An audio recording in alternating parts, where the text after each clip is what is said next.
If you have ever wondered why it is that middle management kind of get a raw deal, then this is the show for you. Did you know that 82% of middle managers are unsung heroes? They're also unhappy, they feel unwanted, and they feel invisible. This may also apply to you. So make sure that you are paying attention to this show. It goes out to all the HR directors, all the people who are CEOs running an organization that they want to grow, to anybody who's feeling stuck, and anybody who goes to work every day and sees their boss feeling like the world has just disappeared right in front of them, and you're wondering what's gone wrong. I'm going to show you what's gone wrong and how to fix it on this show. Wow, coming to the right place, just at the right time. This is Speak on Stage. Thank you for tuning into another insightful episode of Speak on Stage with Dave Crane. We hope you found today's conversation inspiring and packed with valuable insights to help you to amplify your presence on stage too. And if you enjoyed this episode, please subscribe to the podcast on your favorite platform and leave us a review. Your feedback helps us improve and reach more aspiring speakers just like yourself. Remember, the stage is your platform to shine, and with the right tools and mindset, you can captivate any audience anywhere. So keep honing your craft, refining your message, and never shy away from the spotlight. Stay tuned for our next episode, where we'll dive even deeper into the world of public speaking and performance. Until then, keep speaking, keep shining, and keep making an impact. This is Dave Crane signing off. See you next time on Speak on Stage.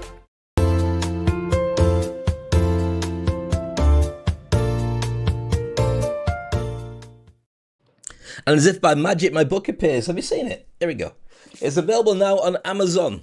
And you're thinking, Dave, I want that book. Well, so you should. You should buy yourself a special gift for New Year, or if you're celebrating the festive season, or you're giving it to a friend, then it's essential reading for anybody. It's a really thick book who wants to be able to raise their game and position themselves at the very best in what they do. And you're thinking, Dave, how do we get access to it? Funny you should ask. This is how you do it. Scan this QR code, and you can see it there. If you're listening to the audio one, I'll tell you where to go. Go to www.bit.ly,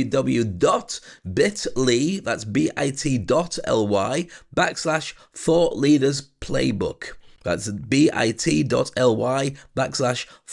Leaders Playbook. And that takes you to Amazon, where you can buy your copy of it just in time for Christmas, New Year, or when your New Year's resolutions stop working and you're going, oh my goodness, everything's fallen to bits.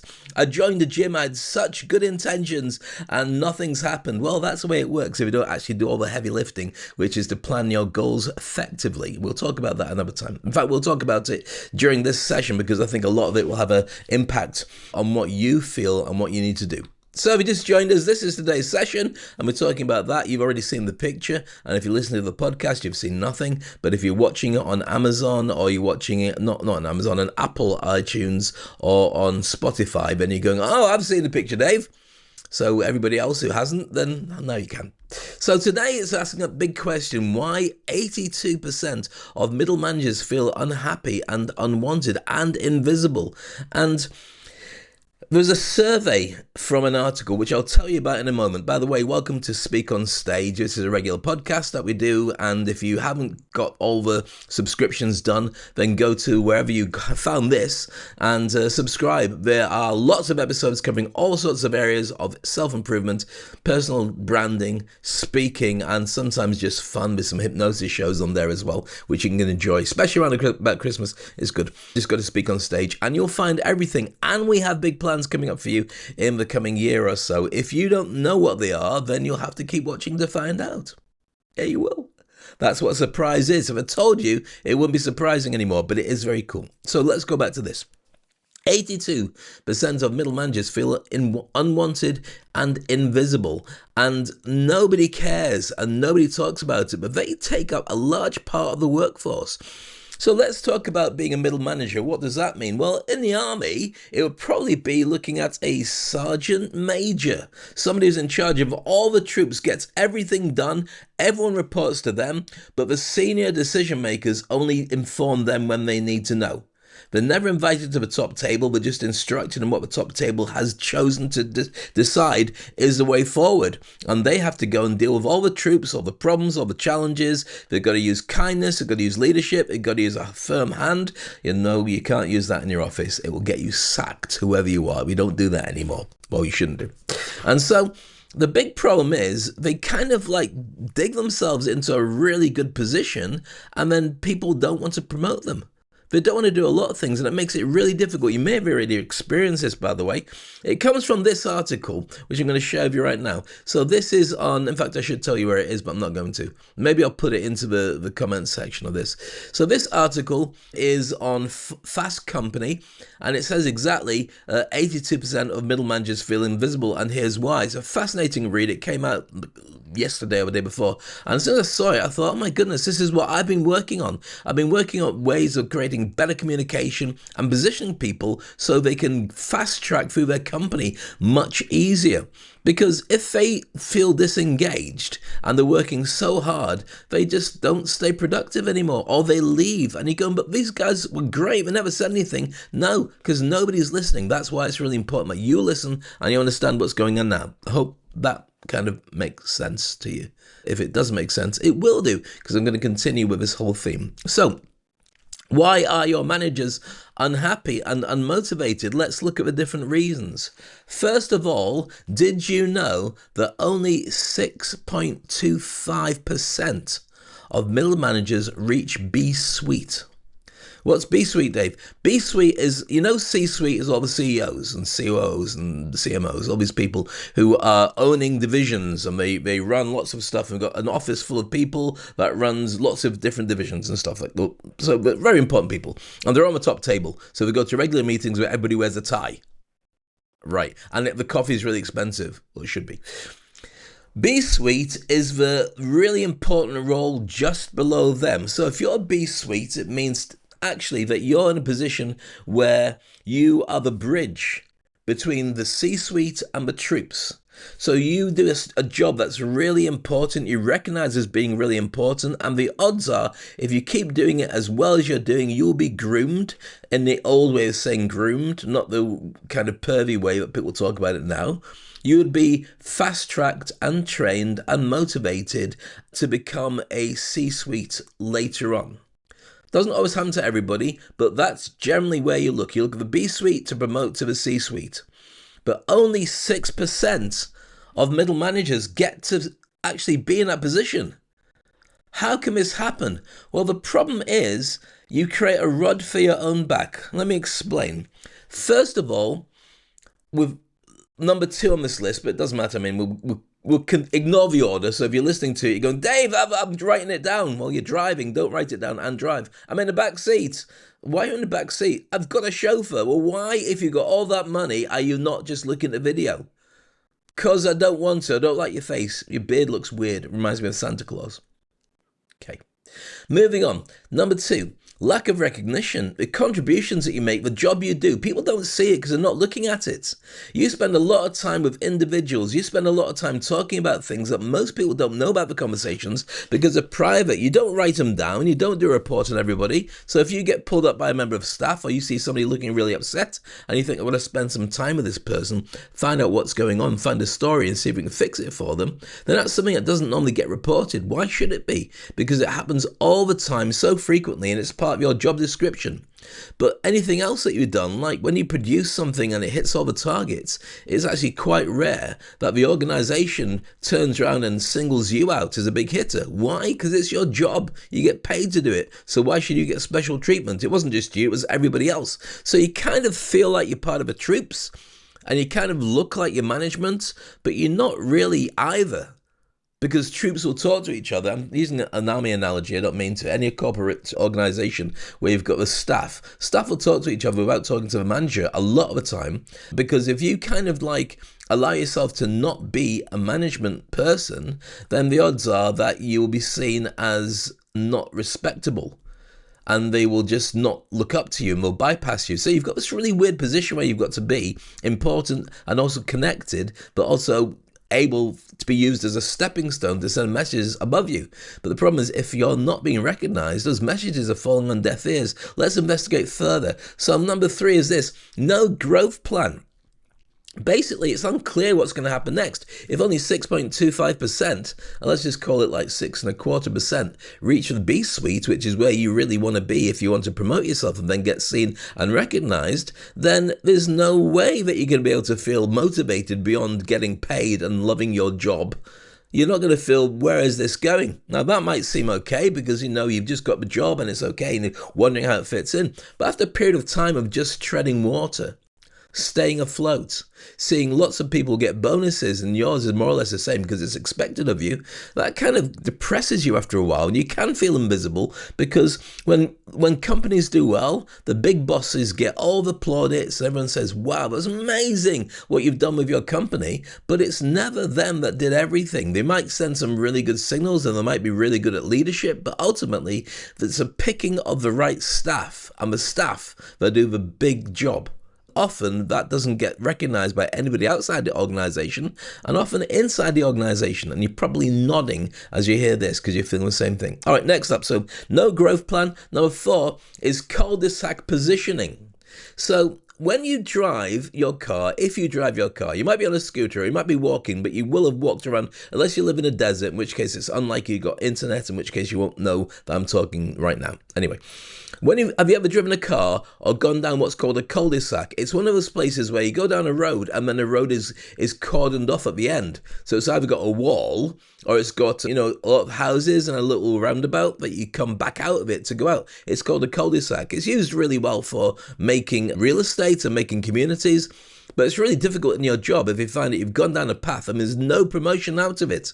You already paid as much as you can do, and if you don't want it, we'll get rid of you and put somebody else in it because some people don't have ambitions. Now, it might be you, but it's unlikely to be you because you're actually thinking now, well, actually, Dave, this is me, and it's not really fair. So it is you, but it's not you, and it won't be you by the time that we finish talking about all this stuff. So next up is this, number 5, minimal leadership training. Because you're not seen as senior management, senior leadership with the biggest impact, the odds are they don't tell you all the stuff that you need to have a bigger vision. They don't share with you where it's going apart from just a nominal thing that you can repeat to the troops. But the thing is, you're not the troops. I keep saying troops. You're not like the normal staff because you need to know what's going on above you so you can share it with the people below you, and so you can also talk to the people on either side of you. Makes it sound like in a football queue or something. It's not like that. It's like in an organization when it all comes together. Well, what this ultimately means is when we're not sharing information and we're not telling you what's going on, you kind of feel yourself, you're unskilled to be able to be promoted. So when new practices have come out, like for instance, AI, how many people watching this, you might be, I'd love to know by the vote, actually. You can put it in the comment section. Have you been trained by your management, your senior management, your organization to capitalize on AI? The odds are the answer is no, for 2 reasons. First of all, the data, or the private data of your organization, they probably won't want it to be fed into AI, so they put a blanket ban across everywhere. Don't use AI because then they get to know our deepest, darkest secrets about our profit and loss and our plans and so on. But it also might be because they just don't want people to do a new version of their job. They want to keep them in silos that they've got used to, which is turning up, doing your job, going home. If you've got AI, you can speed stuff up. You can do it differently. Now, not every organization is like this, and most of them will end up changing, but there's a lot of resistance I find from too many organizations saying we don't use AI, we don't train our staff to do AI. So that would be an instant example for you of what I'm talking about. Extra skill sets you don't need to know on the shop floor. Well, everybody needs to know. AI might replace them, but they've got no idea where it's coming. But you never know, there's a genius in your group who's learning stuff from their kid at school and can implement it in your organization, and you've not even thought about it. But it never happens like that. Senior management will get to know, and middle management, just get on with your job. It's okay. Does this resonate with you? But it does. Coffee. Yeah, sorry, if you're listening to the podcast, you're going, Dave, could you edit that bit out? I could do, but then I have to edit out the drink of a coffee, and it was very nice. Poor feedback loops is number 6. Basically, whenever you say something about this to a senior management, what happens? They go, okay, we'll take it on board, and they don't take it on board. Or maybe they do take it on board and they bring it up at one of the board meetings, and nobody makes a comment or a decision, so it just doesn't get fed back. So you go back and say, so what happened? Oh, nothing yet, but we're working on it. You feel there's a disconnect. You feel they don't care enough about the things that you really do care about, because you've got to turn around then to your staff and say, well, management are looking at it. Well, what's happened? Well, they've been looking at it for a couple of weeks and they promised to come back to us. Well, they haven't come back yet, have they? No. What makes you look stupid? Because you clearly have not got your finger on the pulse of what's going on upstairs, and you haven't got any persuasion or influence to be able to make them respond to you. Why do people respond? Because they're scared of the consequences and they want things to happen. If the senior management look like they don't care whether you say something or don't say something, or they don't really care if you change what it is that you've got, that will have a knock-on effect on you and also with your staff. Does that make sense? Cool. Number 7, increased pressure from all sides. And you have definitely noticed this. We talked about AI and the implementation. Supposing your company turns around and says, right, we're going to bring AI into the business. Well, who's going to get trained? Everyone's going to get trained, but you're going to get given a job of enforcing it to make sure that everybody's up to speed. Then you've got pressure from the guys upstairs saying, right, how's it all going? And then you've got challenges from the suppliers that are saying, I don't like your new system, it's really difficult. So you're stuck in the center talking to everybody, and everyone's putting pressure on you because you've got to make it perform. You have a central cog in the success of a company, so it's extra pressure, probably no cash, and this is happening on a regular basis, not just about AI, but lots of other things. As the competition gets fiercer and tougher, you find you have to deal with that too. Does that make sense? Of course it does. Right. Number 8 is this. Expanding responsibilities, which is kind of what I mentioned there, but you might find that you take on new divisions or you take on new staff all the time. And as this happens, it's a position that is really difficult to maintain because there's only so much of you to go around. When you start working at that level with new staff, new projects, new people, maybe there's the company takes on or another company, like a buyout. Well, everybody's got to raise their game. One of the easiest jobs to do is one where you don't have any decision making to do. You just turn up, get it done and go home. Doesn't usually pay well, but it doesn't usually stress you out too much, because that's the big problem here. You get stressed, frustrated, and you can burn out because you've got all these extra tasks to do and no extra help to make you do it. Oh, you'll be okay. Why do I think you'll be okay? Because you've never complained about anything before. Well, maybe there's a reason. Number 9 is fear of speaking up. You see, often when you are sharing what's going on below the management, below the senior management, you are the harbinger or harbinger, depending on which is the correct one, of bad news. You know that phrase, don't shoot the messenger? Well, you are the messenger. You're the only person who's allowed to reach up and tell the bosses what's going on. And so it could be you've got a long litany of issues that the staff are going through and telling you about them. And every single member of staff that spends a time with you and tells you what's going on expects to get an answer because you're the bridge to the senior management. Now, the senior management will guarantee not answer everything or not feel comfortable about implementing everything because that's what they do. They have their own plan, their own vision. So it makes it really difficult for you to be able to turn around and say, this is what we're going to be doing if you have no idea. And if you give wrong promises, then it ends up being your fault for lying on all levels.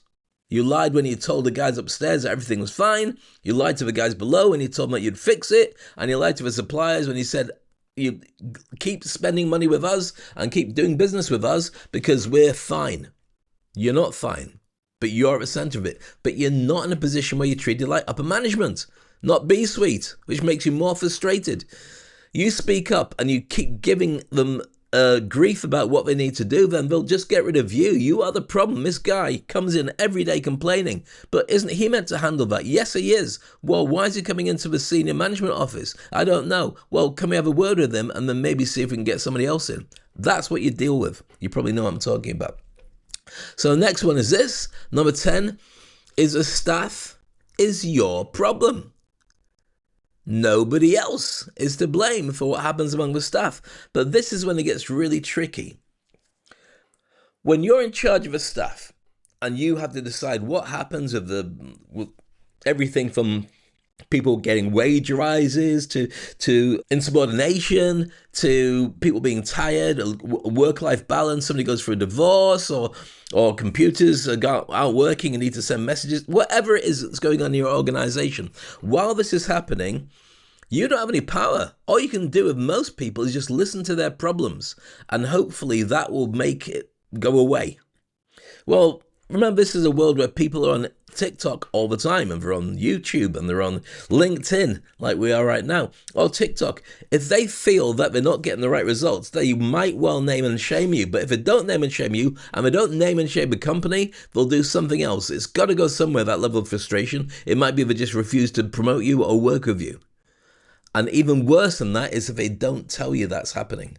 So you think, well, they're a bit quiet, but they're not leaving or not heard anything, so maybe they're okay. People can leave and still go to work, but in their head, they don't even bother about it. They just carry on doing what they always did because they get away with it. It's a problem. Okay, and final thing here is no sense of purpose. Middle management often feel that their work is unrewarded and meaningless, and it's just unfruitful. Everybody needs to know why they go to work. Yeah, of course you pay them, and of course you give them some kind of like a culture and community to be part of it. I remember working for an organization ages ago, and I remember the owner of the company. You're gonna love this story. I'm not gonna tell you where it is. The owner of the company had a staff meeting, and all the staff was stood round in a circle, and he was sitting on a big chair like a throne. I'm not joking. So the staff actually in a semicircle, so he's facing out to everybody. And they can ask him any question after he's talked about what he wants to talk about. And somebody said, look, some of us have worked with you for 5 years. We've had no wage rises. We put in every hour we can. We really love what we do. We love working with you and for you. But wouldn't it be nice to get some recognition, at least a thank you or something like that? The answer blew me away. He said, you get paid. That should be enough. You get paid. Are you kidding me? So I went in for a job interview actually at that time. I was working with them and went away. They called me in for a job interview for a project. I stood there and I listened to this and I said, thank you very much. And I walked out and I never came back again. Because I thought, well, you can't grow an organization like that. You're never going to grow. It all comes from a top down. If the boss is horrible, then all the staff are going to be horrible as well. And everyone's going to blame everybody else because that's a culture of a company. So if you get no sense of purpose, no sense of the fact that you are valuable and valid to the group, then you're going to feel that I shouldn't be here. And people can vote with their feet. And they often do. So I hope this makes sense so far. What you're going to do is train them. Train your senior management, of course, but train the middle management. Now you're saying, but Dave, we don't want them to jump above their station because they're doing a really good job. You don't have to promote them. Just give them more skills. Give them more reasons of why they go to work. So what kind of things are we talking about? I think it's really important we address this. Now, as always, if you're enjoying the show, I love the fact that you're here and joining us, which is great. If you love what it is I'm sharing with you and you're thinking, right, Dave, how can I get in contact with you? Well, very simply, I've got my program, which is a VIP mentoring program. So if you are a manager or a decision maker and you're saying, Dave, I've got a couple of issues I want to talk through with you. Can we do a session? Yes, you can. All you need to do is get this QR code. And it's actually www.speakonstage.com/VIP underscore mentoring. VIP underscore mentoring. So speakonstage.com VIP underscore mentoring. And what this is booking a one-to-one with me. So be able to work on all your stuff, whatever you need, wherever it is. And you can see the picture there. Everything from your signature revenue to speaking live to coaching to inspiring others and also being the best that you can be, making deals and so on. And we've got lots of strategies for doing that. The QR code is there. Otherwise, go to speakonstage.com/VIP underscore mentoring. QR code is there. And I won't go on about it much more than that, but I probably will. So I hope this makes sense to you so far and you get enough out of it. Let me know it in the comment section. It'd be very useful to find out how you're getting on with all this stuff. And also any questions, feel free to ask me, as per always. And I will respond. I always respond-ish. All right, so train them. Make them effective communicators. And these are skills that you can give everybody in the organization. It's not just senior leaders and senior managers. Middle managers are so desperate for these skills. Because everyone else gets to go on courses. They don't. They get a Behave Properly course once a year. And guess what they do? They just feel frustrated because they know they could be higher and they could be more respected and they could be paid more. But they know that they're they've done so well at their job that you don't feel that you can do anything else with them apart from leave them where they are. Because if you make them go bigger and better, then how are you going to fill that gap with the job that they were doing?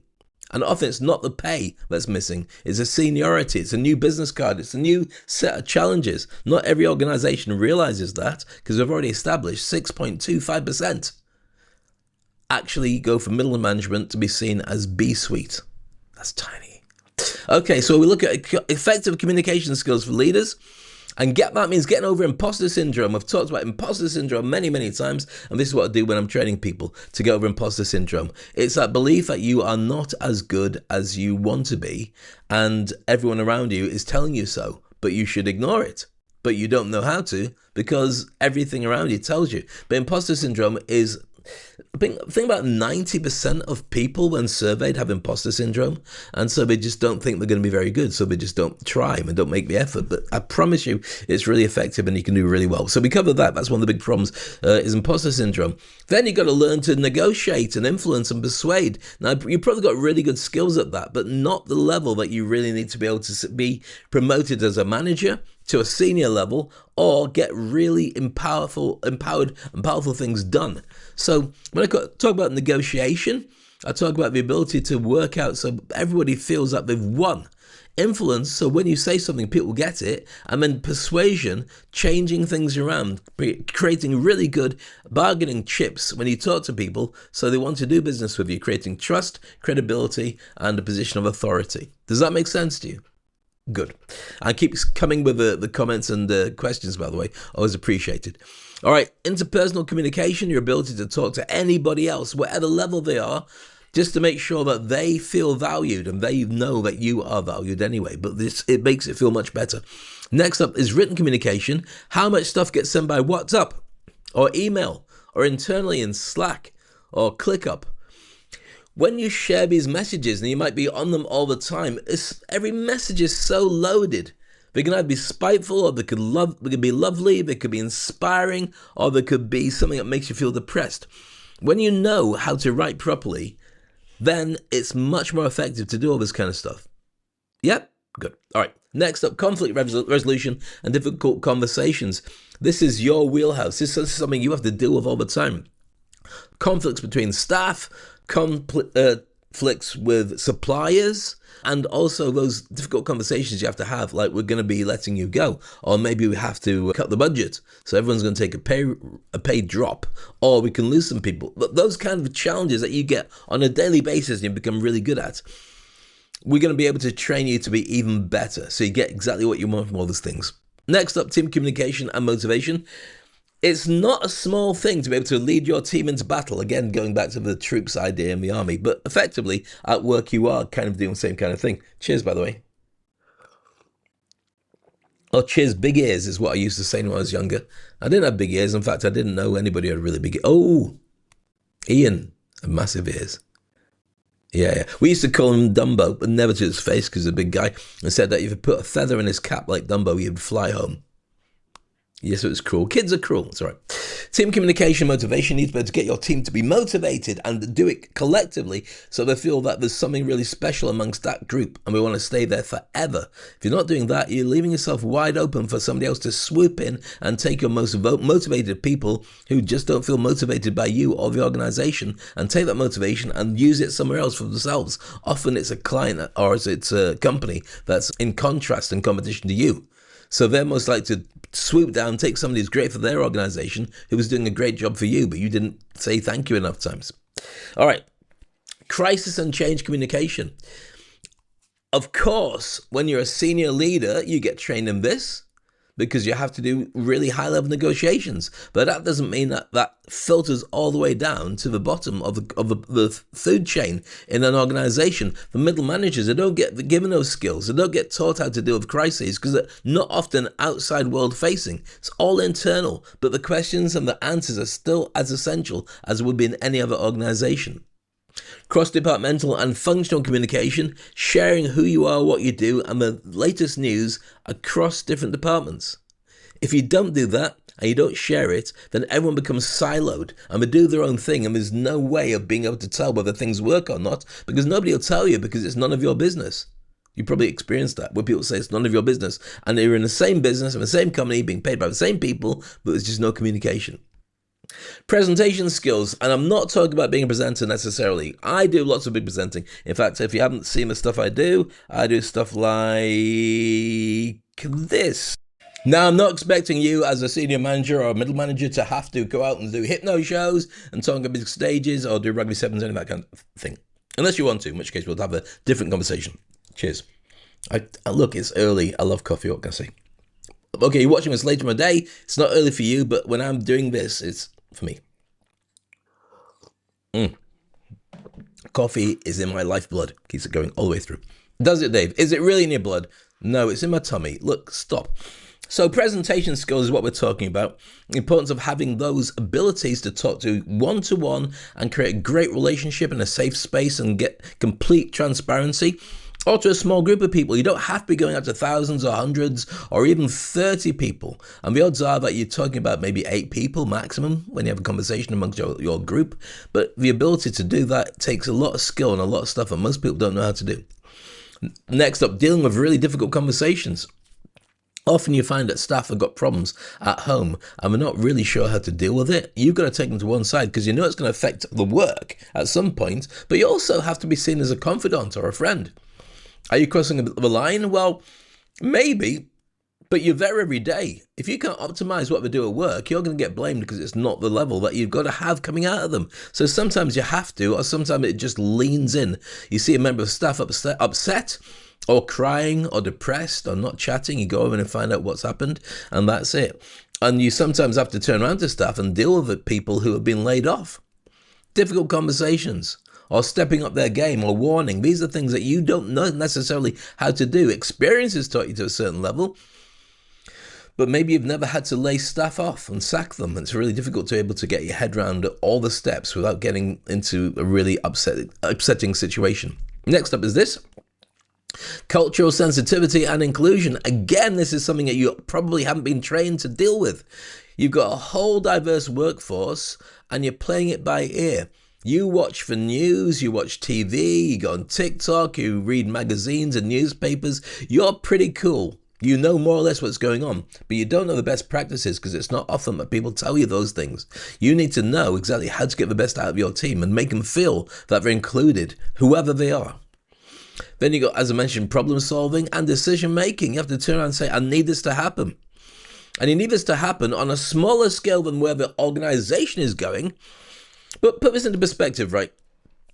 You take a country, for instance, whether you want America or the UK or UAE or anything like that. About 80% of every country is a really small entrepreneur. Somebody who owns their own company and their name is on the door, virtual door. So these companies have maybe less than 100 people working for them. Sometimes it's a sole practitioner, sometimes it's a small team. Not the big corporates. 20% is the big corporates and they make lots of money most of the time. But the big problem is 80% of the revenue and the power of the country comes from that 80% of the small workforce.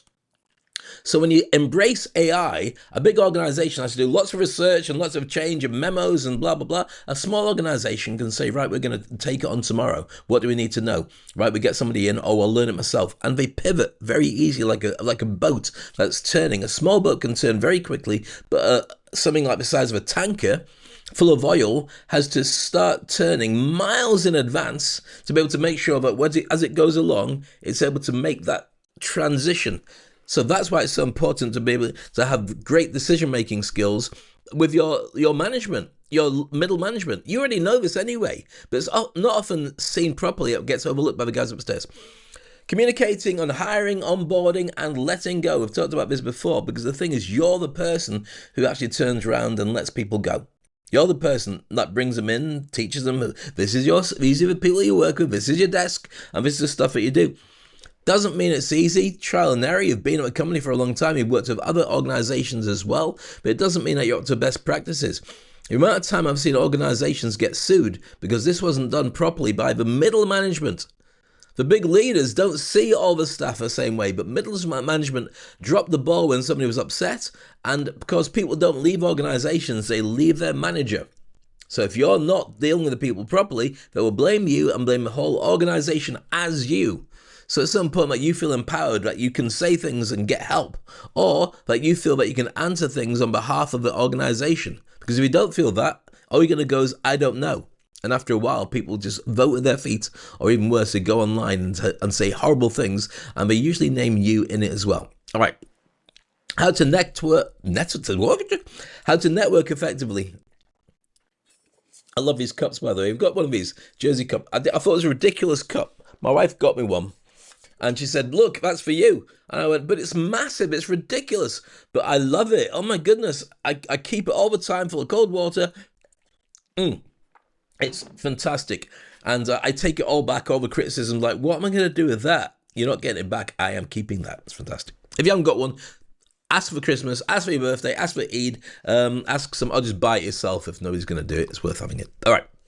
How to network effectively. You need to be able to go out and represent your organization. You need to be able to talk to other people who are like you, so you can get a community, even if it's just an unofficial community with people you can talk to who are almost like your HR department. But the good thing is they're not actually part of your organization. Sometimes in big organizations, you've got to have allies, friends, people who can let steam off with confidence in different departments. That's all important. But if you don't know how to network, which is a skill, then you're never going to know how to do it effectively. Simple things like when you network with somebody and you want somebody to help you, you have to vet them. You have to know, first of all, whether they are available to help you, whether they're incentivized to help you, whether they want to help anybody, whether they have the time, whether they feel that is an equal exchange between you.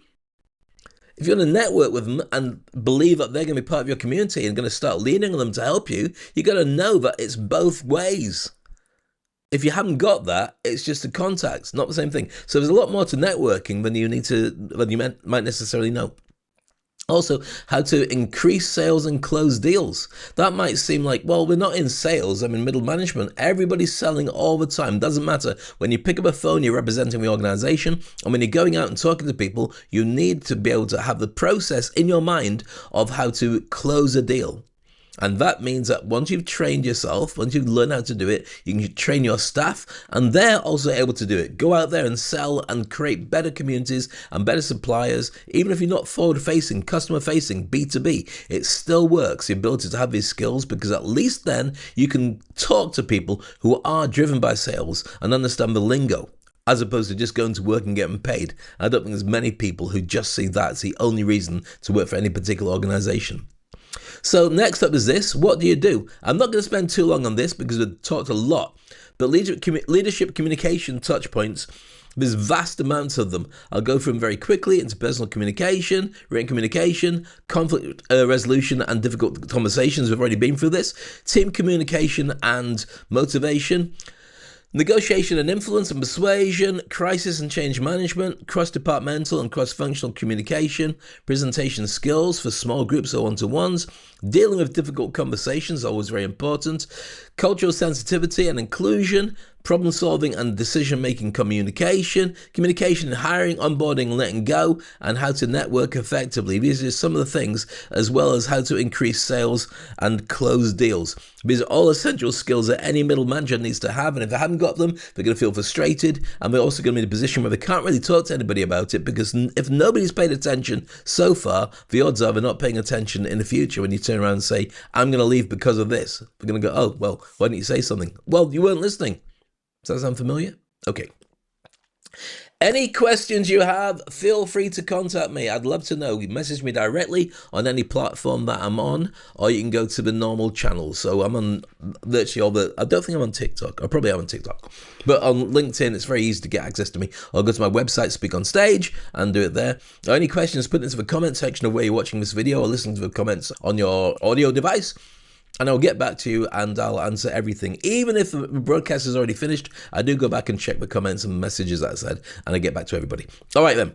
So do you want me to train your team? Are you ready? Whichever country you're in, doesn't matter. You don't have to be in the UAE or Dubai. I can still come out and do it and help you. I can even help you online. I do that for many people too. So if you want me to train your team, what happens? Well, we need to talk. Message me. I can help. It's true. That's what I do. Okay, so If you want to work together directly, then let me share this with you. And I don't know if you can see this, but I'm going to make it look bigger like that. Okay, that's the industry icon program about creating a legacy. It's all the skill sets that you need. But with this one, it's slightly different from everything else. In the fact that we will work with you on the challenges that you are facing. So you might say to me, Dave, I want to be better at speaking, or I want to be better at mentoring, I want to be better at closing deals, I want to be better at getting on with members of staff, I want to be able to read things and interpret it better, I need to be able to write articles. Whatever it is, VIP mentoring means that we work together. I give you all the clues and all the stuff that you need. And why would you go to me and not go to a member of staff? Well, sometimes you want things to seem like you've created them, as opposed to, please, can I get some help? And then you're on a queue and you've got to wait ages for this. Let me give an example, and it's an example that's from a movie as opposed to actually something that's happened in your organization. At least I hope it hasn't happened in your organization. There's a movie that was made in the 70s called Deliverance, starring Burt Reynolds, Jon Voight, and Ned Beatty. And it's set in America. These three guys decide that they're going to go on a camping trip and live in the endurance world and go out hunting and fishing and, live and drinking and enjoying just being men together. And they get hunted by rednecks. And so they go deep into the forest and they get chased, and these guys want to kill them and do horrible things to them. In fact, one stage actually do horrible things to them. And so Burt Reynolds is the main character. He's macho, and Burt Reynolds was brilliant, by the way. Not related to Ryan Reynolds, but he was probably the most macho of his generation. Really funny, but a really cool guy, and also could play the hard man. But he mixed it all together and was the biggest star in the world for many, many years. Won an Oscar, I think, Boogie Nights. Maybe, not sure. So anyway, Burt Reynolds is the main character. But there's a thing that happens to him in the movie where he gets injured so badly that he can't be the leader anymore. And Jon Voight's character, who is the accountant type, has to take over. Now, what happens is he gets incapacitated, that's Burt Reynolds, and Jon Voight steps up and then defends the team and gets them to safety. Or I'm not going to spoil the movie, you have to watch it yourself. It's a really good movie. Deliverance, it's called. So the director took Burt Reynolds, the man, not the actor in this particular scene, to one side. And he said, I've been editing the movie and I have to cut a scene out. And it was a massive scene where Burt Reynolds' injured character does an Oscar-winning performance suggesting to Jon Voight, I'm injured, you have to take over now, this is all on you. But it's one of those scenes where you go, that won the Oscar. So he took out the Oscar-winning scene. Why? Because it was really important for the development of the movie that Jon Voight's character stepped up without help. It didn't feel right in the looking at the overall storytelling for him only to do it because he got permission from Burt Reynolds' character. Does that make sense to you? So Burt Reynolds missed out on his Oscar for that.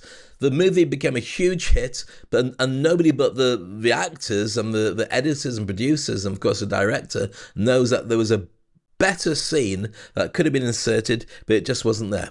So sometimes you want to be able to go back to your organization and say, I've got these skills, I've got this stuff, or maybe you want to create a side hustle, maybe you want to have a business that runs alongside it, maybe you want to create your brand, maybe you want to speak more effectively, maybe you want to create a network of people around you, maybe you want to do some deals that brings you more money, more success, more happiness. Well, I can help you with that. All you need to do is go to www.speakonstage.com/VIP_mentoring. Okay, and there's a QR code here if you're watching the video version of it. And then we'll set up a session for you and I to work together. And if you want to treat yourself for Christmas and New Year and give yourself something that makes everyone go, wow, you're fantastic, this is a way to do it. And it really be useful for you. Train your team. This is how we do it as well. Oh, look at that. Green screen. I'll tell you how it works. So training your team. All you need to do is go to this QR code and set up a meeting with me about how to look after your team. It's a Calendly link that will get you to be able to work with me directly, at least talk to me directly. And you can go to www.speakonstage.com/get-trained-by-Dave. That minus is a dash, by the way, a minus sign. That's why I put it there. www.speakonstage.com. I'll start again, there's too many dots. www.speakonstage.com/ get-trained minus buy minus Dave. So that's all the things you've got to do to be able to get access to working with me. So simple, Dave. Never thought of that before. Well, I did, and that's why I shared it with you. And that's it for today's show. Thank you so much for your time. I hope you got a lot out of it. As I mentioned, there's a big challenge for middle management right now. I feel for anybody who's having problems with that. I've got communities, I've got programs, or maybe I could work with you directly if you're finding yourself frustrated and you are a middle manager and you're wondering, Dave, this has been going on for far too long. What do I do next? Book a session with me. Let's go through it. Let's see what we can do. Especially as life is getting tougher. Here's the thing, right? If you're middle management, you've got a really essential job in any organization, but you never know when AI will come in and either empower a supervisor to be able to have the skill sets and stuff that you do, or the organization will just go, we've been here too long. Let's just cut a lot of our workforce and streamline it, because that's the direction that many things are going. You need to be able to step up and raise your game. Maybe you need to know AI and how you can use that as well, just on the stuff that you do, not necessarily for the whole organization, but just for you. All right, so that's it for today's show. I hope you got a lot out of it. It's been a pleasure spending quality time with you. Remember to get hold of this.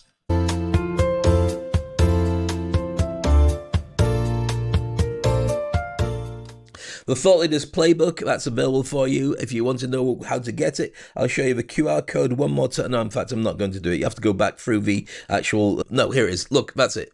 Okay? www.bit.ly/Thought Leaders Playbook. That's my book, available for all people online at Amazon. You can buy it for yourself, buy it for your family, buy it for your boss, buy it for your team, or just have it as a really good Christmas gift for somebody who's starting their own business as an entrepreneur. I guarantee it will change their lives, and that's what it was designed to do. That's it for me. As I mentioned earlier, have an amazing time. Love to know your thoughts, and make sure you subscribe. And if you want to work with me or get me to speak on your stages, then it's a great way to do it. Just contact me now. And you're saying, well, Dave, what do you do? How can I show people what it is that you do really, really well? I'm going to leave you with the intro to me on stage. Look at this. Massive ego. Not really. This is what I do. Thank you for tuning in to another insightful episode of Speak on Stage with Dave Crane. We hope you found today's conversation inspiring and packed with valuable insights to help you to amplify your presence on stage too. And if you enjoyed this episode, please subscribe to the podcast on your favorite platform and leave us a review. Your feedback helps us improve and reach more aspiring speakers just like yourself.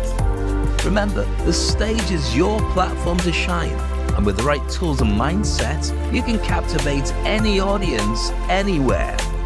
So keep honing your craft, refining your message, and never shy away from the spotlight. Stay tuned for our next episode, where we'll dive even deeper into the world of public speaking and performance. Until then, keep speaking, keep shining, and keep making an impact. This is Dave Crane signing off. See you next time on Speak on Stage.